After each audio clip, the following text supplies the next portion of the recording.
And for our next segment, we have invited critically acclaimed, award-winning book reviewer, Mac Waddell. Hi, nice to meet you. Nice to meet you. Hi, Mac. Yes, please. Do I talk into this? Or is it plugged? Yes. Is it plugged in? Okay. Yes. Nice to meet you. Have you on the Nice show? to meet you. We're happy to have you. Do you guys always do your show right before it goes dark outside so that you lose light? We do. Okay. So, Mac, let's get to some questions. Okay. I'm assuming this is all in regards to Now Let Me Fly by Eugene Bullard, correct? It is, yes, correct. All right.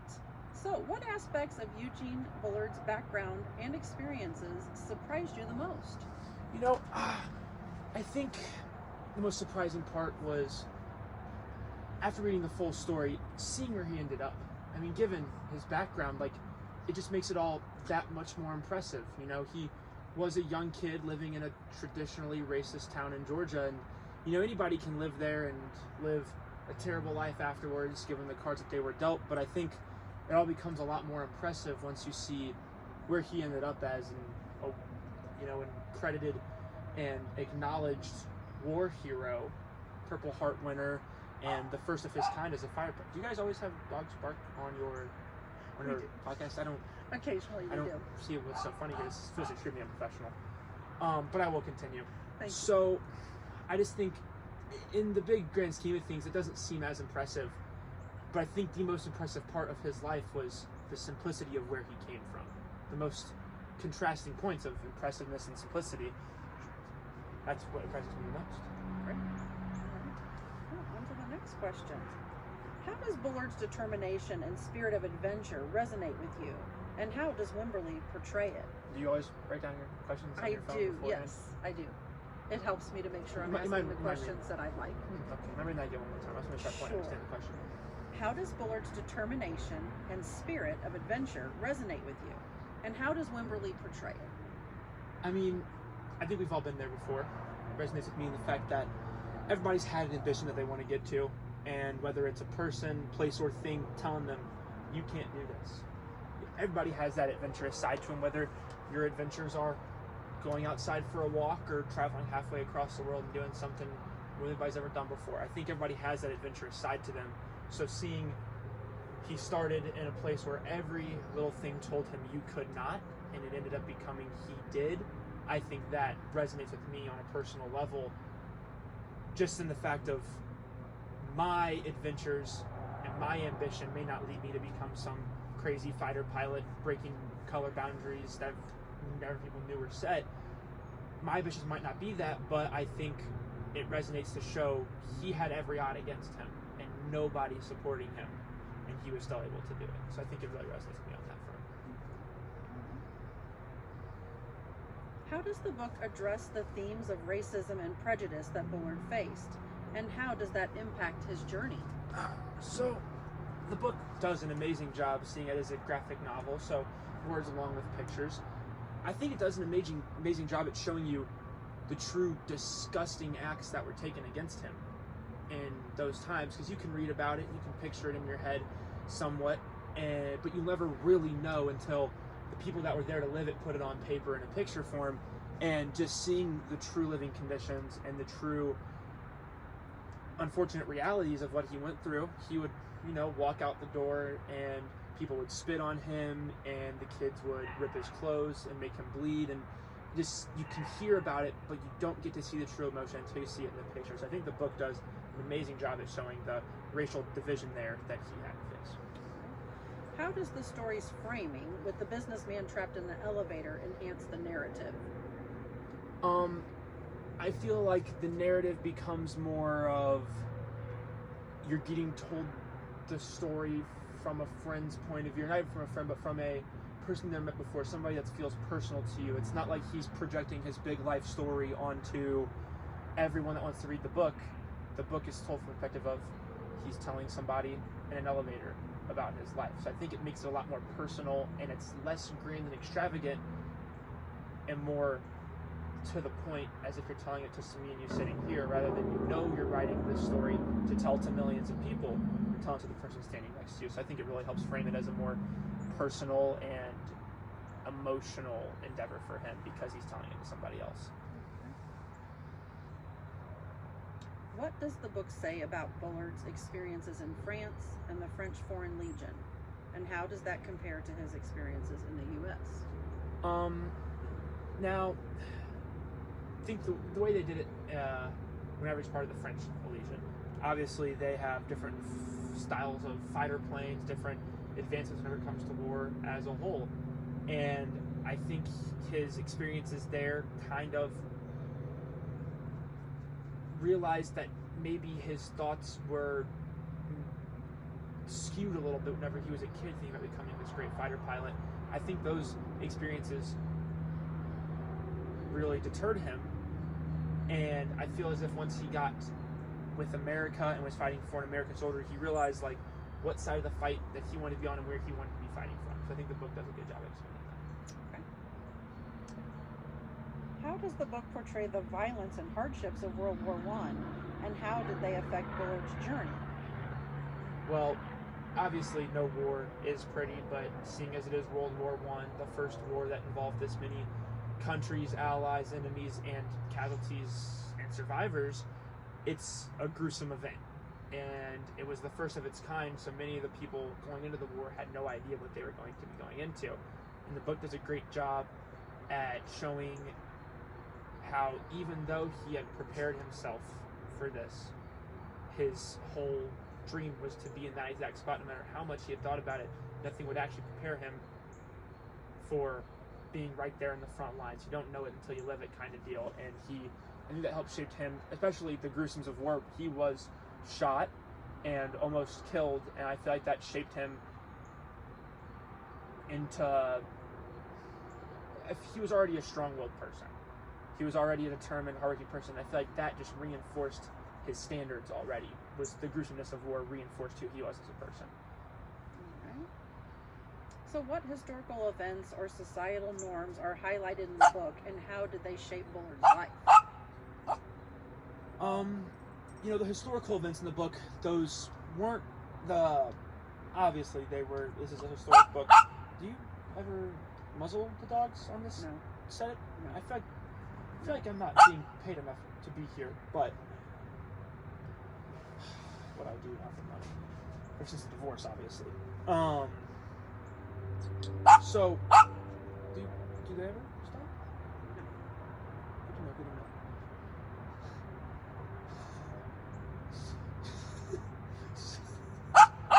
So, historical events such as political rights movements and racist rights movements and anything else, racist groups, KKK, all that stuff, it was shown heavily in the book during his younger childhood that even though he wanted to join these political rallies and these people that were also fighting for the same thing as him, which was basic equality, basic human rights, the way it portrays those, it shows no matter how bad you want to be a part of it, some people, it wasn't that they just didn't care or that they wanted to live the way they lived. They wanted change, but they were unable to fight for change given the circumstances that they were in.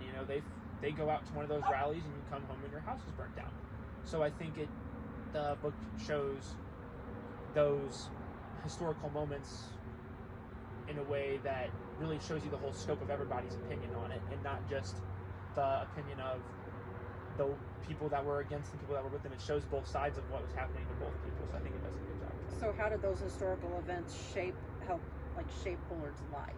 He had always wanted, deep down inside of him, to fight for what he knew he could do, but as a young kid, he was unable to express that. So I think it helped build him up and built up his courage, that whenever he finally started sticking up for himself, he realized, I should have been doing this all along. I shouldn't have waited, or I should have joined those rallies. I should have done this. I should have done that. I think now as he became older and he starts evolving into his more mature sense, he realized he should have been fighting for himself all along. So I think that creates him in a more leadership. It puts him in a more leadership mindset of he needs to be the person that he wished he could have been whenever he was younger. He needs to encourage others to be and to fight for what they want. So I think it shapes him into a more strong-willed and strong, self-centered man, or family-centered man. Okay. How does the book shed light on the contributions and experiences of Black Americans during World War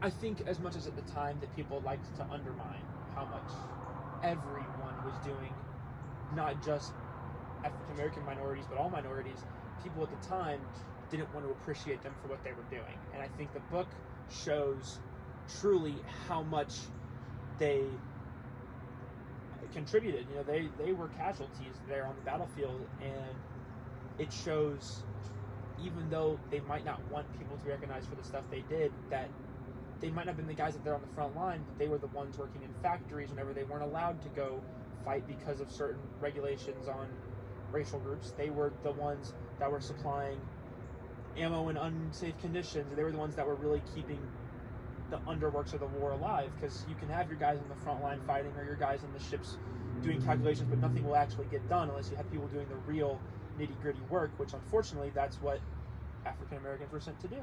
And he lived it himself as well, Eugene did, in the sense of he wanted to be a pilot in dogfights and in firefights, but he couldn't just go and do that because they wouldn't let him. So he had to work his way from being so close to where he wanted to be but not being able to obtain it, and then finally breaking through that racial barrier, to say, and getting where he wants to be. What does Bullard's story tell us about the experiences of immigrants and refugees in Europe during that time? I think it really shows and tells us it wasn't all okay just because we're a refugee or a person that's being saved from certain things doesn't mean that life instantly gets better. People, and as in today's world, people flee here from Southern America looking for refugee and help, and some cases it's very warranted. They're in a dangerous place, their families involved with dangerous people. Just because they get here doesn't mean everything goes away. I think there's a lot of steps, not just the leaving your area and becoming a refugee, becoming housed here. I feel like there's a lot of steps that require to truly live the better life that you are escaping from. So the book shows that those refugees, they may have ended up where they wanted to be, but they weren't in the state they wanted to be in. Because just because you leave one war-ridden place to a slightly less war-ridden place, it doesn't mean you're avoiding the war. It means that you might have changed your circumstance for the moment, but you still will have to face the hardships of, where am I going to sleep tonight? Where am I going to eat tonight? Where is safe from bombs and gunfire and invasions? So I think it shows that aspect of the refugee movement at the time. Okay. Why was it so rare for black people to become military aviators?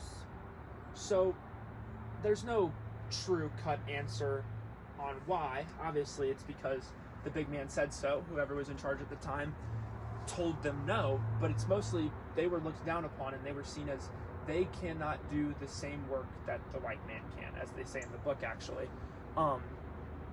They were worried their reaction time wouldn't be good enough to spin around and continue firing, or that they would fall under pressure and not have the natural God-gifted skill set of the white man.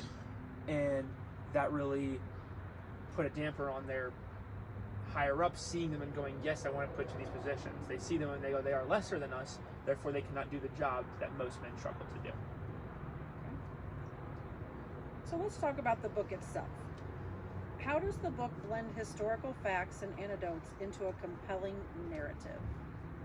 So the book, there's a lot of historical facts in it, obviously, but then it's also told from the perspective of the person that lived it. So sure, some things might be either undermined or overhyped, but I think it combines these with these big, powerful, punch in the face moments of he is breaking it, he is actively, you get to see in real time, he's destroying these standards and raising the bar for all African American people. But then it also combines that with the solemn of, it's not all as easy as I want to fight against the bigger power and the man and be where I want to be. He went through terribly awful things to get to that place. So I think the compelling story comes from the contrasting of, yes, he's doing it, but also you're only seeing it in these couple of pages. This was long amounts of work and strenuous nights and days of living life that he didn't want to live. So I think it shows that in a great contrast of powerful movement and strong emotion. And they combine those to create a great story. Does the book leave any questions unanswered or open to interpretation? If so, what are they? We need to get that thing. Sorry. I think the book, there were no questions asked in the first place. I mean, obviously, as you read along, you can kind of understand where the narrative's going. There's some curves in there occasionally, but seeing as this is the life of a person that lived with us and died with us on this earth, I think that all the questions that were once asked during the read have been wrapped up by the end. You don't know whenever he first gets shot, will he make it? And that's a question that I asked for a long time in my reading, but then, it all turns out that he did, in the same vein of the very first page. So now let me fly. Will he be able to get where he wants to be? So the title of the book poses a question, but by the end of it, it's all wrapped up pretty evenly. And obviously, this isn't a fairy tale, this is real life, so it's about as evenly wrapped up as it can be. And my last question.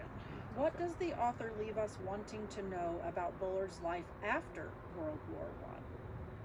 Well, after reading the book, I obviously did some digging and inclusion of what happened to him after the events of the book had wrapped up. So I have what did you want to know? What did you look for? So I looked for, he was recognized during the book. He was recognized slightly, but what truly did they do to show that this man did something that no other man could, or this man did leaps and bounds above what anybody else in his area or his life had done? And I think those questions were asked to me, or those questions I asked to myself, and the book does an all right job of explaining them. Mm-hmm. But I think the book left me wondering, what did he do next? Was this the end of his greatness, or did he continue to go on and live the same exciting life that he did with his adventurous nature? And it's shown after a little bit of research that he did. He went on to win awards, obviously tell people about his extravagant life story. And overall, the book doesn't do the most amazing job at telling you what happens after, but it's the way that the book is written and portrayed. You obviously know the kind of man that Eugene Bullard is and the kind of person that he strives to become every single day. So he went on to do more and not just cut his story there whenever he decided his luck had run out. Great. Well, Mac, thank you for joining us today. We appreciate your time and your review of this. Sounds like a great book, and we thank you.